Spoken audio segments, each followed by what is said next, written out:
Good morning friends. हमारी ज़िंदगी में सबसे ज़्यादा ज़रूरी होते हैं हमारे रिश्ते।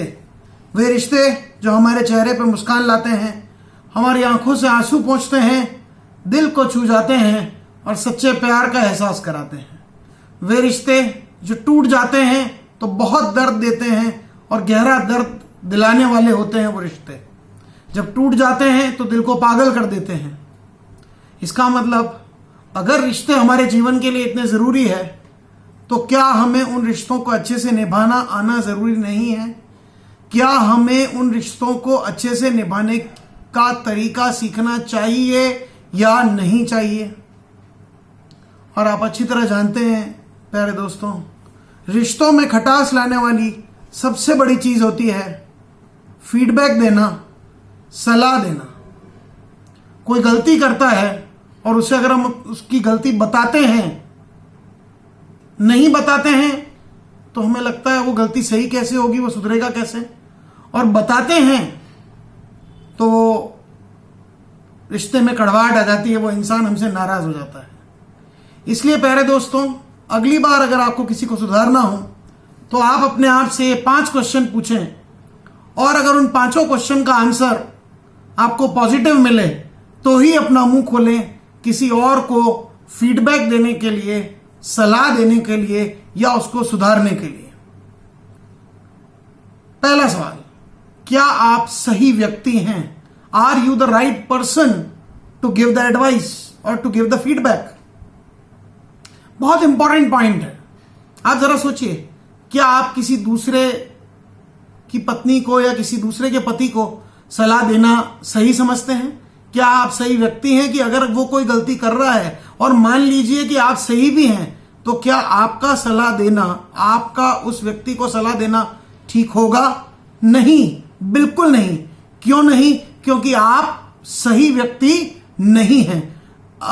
इसका मतलब ये हो गया, करेक्ट करने वाला व्यक्ति वो होता है जो उस व्यक्ति का कोई नियरेस्ट रिलेटिव हो, क्लोज रिश्तेदार हो, क्लोज फ्रेंड हो, उसका गुरु हो, उसका बॉस हो या उसका गाइड हो।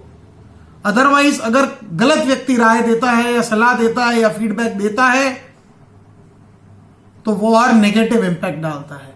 तो पहला सवाल अपने आप से पूछे, क्या आप सही व्यक्ति हैं जो आप उसको ये सलाह दे रहे हैं?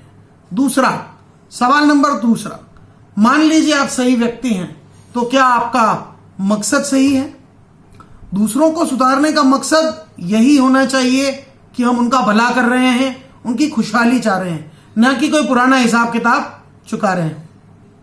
एक बार एक शादीशुदा महिला से पूछा गया कि आपके जीवन की सबसे गोल्डन अपॉर्चुनिटी क्या होगी, तो उस महिला का जवाब था कि मेरे पति के चेहरे पे बैठा हुआ मच्छर हो और मैं उसके गाल पे चाटा मारूं और ये कहूं, मैंने आपको नहीं मारा जी, मैंने तो मच्छर को मारा था। इसका मतलब ये है कि किसी को सुधारने की सलाह देने के लिए कहीं हम बहती गंगा में हाथ तो नहीं धो रहे हैं। अगर ऐसा हम कर रहे हैं तो हमारा मकसद गलत है। इसलिए किसी को राय देने के लिए दूसरी इंपॉर्टेंट बात है, हमारा मकसद सही होना चाहिए। मान लिया व्यक्ति सही है, मकसद सही है, तो क्या हमारा तरीका सही है? यह तीसरी और मोस्ट इंपॉर्टेंट बात है। लोगों को आप क्या कह रहे हो उस बात से इतनी चोट नहीं पहुंचती है जितनी चोट आपके कहने के तरीके से पहुंचती है।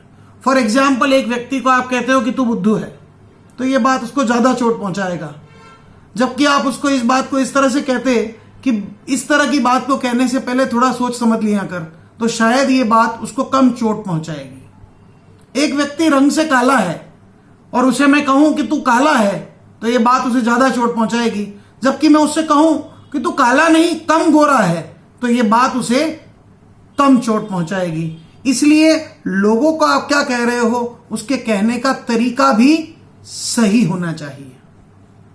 चलिए, मान लीजिए व्यक्ति सही है, मकसद सही है, तरीका सही है, तो चौथी और मोस्ट इंपॉर्टेंट बात होती है, क्या वक्त सही है?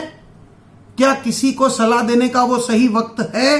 ये देखना बहुत जरूरी है। इसको आप ऐसे समझिए कि मैं एक बार अच्छे से एक प्रिपेयर किया था मैंने लेक्चर, और वो लेक्चर देने के तुरंत बाद में बाहर निकला और एक व्यक्ति ने मेरी मिस्टेक को पॉइंट आउट कर दिया कि आपने यहां ये गलती की थी। वो व्यक्ति अपनी बात में बिल्कुल सही था, पर अगर यही बात वो मुझे एक दिन बाद कहता तो शायद मैं उसको इतना बुरा नहीं मानता, क्योंकि आखिर मेरे लेक्चर के लिए मैंने भी जी जान लगाई थी, मैंने भी तैयारी की थी, मैंने भी अपनी जान झोंकी थी और मैं लेक्चर देके निकला और उसने मुझे कह दिया आपने ये गलती करी। जबकि ये कहने के लिए वो एक दिन बाद भी तो मुझे कह सकता था। मतलब किसी व्यक्ति को सलाह देने के लिए, फीडबैक देने के लिए वक्त का सही होना भी जरूरी है। इसलिए सही वक्त का इंतजार कीजिए। चारों बातें सही, सही व्यक्ति हो गया, सही मकसद हो गया,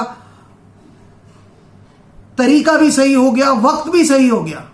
सबसे इंपॉर्टेंट प्लेस, सबसे इंपॉर्टेंट बात, पांचवा प्रश्न, क्या जगह सही थी? जिस जगह मैंने उस व्यक्ति को सलाह दी, क्या वो जगह सही थी? क्योंकि सही सलाह भी अगर गलत जगह पे दी जाती है तो वो सही नहीं लगती है, बुरी लग जाती है। इस बात को अपन ऐसे समझ सकते हैं कि अगर हम हमारे बच्चों को किसी और के सामने डांटते हैं तो वो बात बच्चों को ज्यादा बुरी लगती है, जबकि हमारी बात सही होती है। ऐसी बात को हमको बच्चों से अकेले में करना चाहिए। इसको अपन क्लासरूम के एग्जाम्पल में ले तो क्लास में एक बच्चे ने अगर कोई गलती करी और उसको अगर हम पूरी क्लास के सामने ह्यूमिलिएट करते हैं, डांटते हैं, तो ये उसके दिमाग पर बुरा असर डालता है। अगर उस बच्चे को अलग से बुला के अलग से समझा दिया जाए तो वो उसके दिमाग पे अच्छा असर डालता है। इसका मतलब जगह सही है या नहीं, इसका चुनाव करना भी बहुत जरूरी है। तो अगली बार अगर आप किसी को सलाह दें, फीडबैक दें, किसी की गलती सुधारने की कोशिश करें, तो अपने आप से ये 5 क्वेश्चन जरूर पूछें। क्या आप सही व्यक्ति हैं? क्या आपका मकसद सही है? क्या आपका तरीका सही है? क्या आपका कहने का वक्त सही है?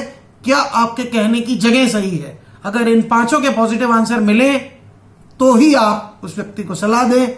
सही तरीके से सुधारना सीखें, अपने रिश्तों को बचाएं, अपने रिश्तों को सहेजें और दूसरों को सलाह देने से पहले ये 5 प्रश्न जरूर पूछें। Thank you. Have a great day.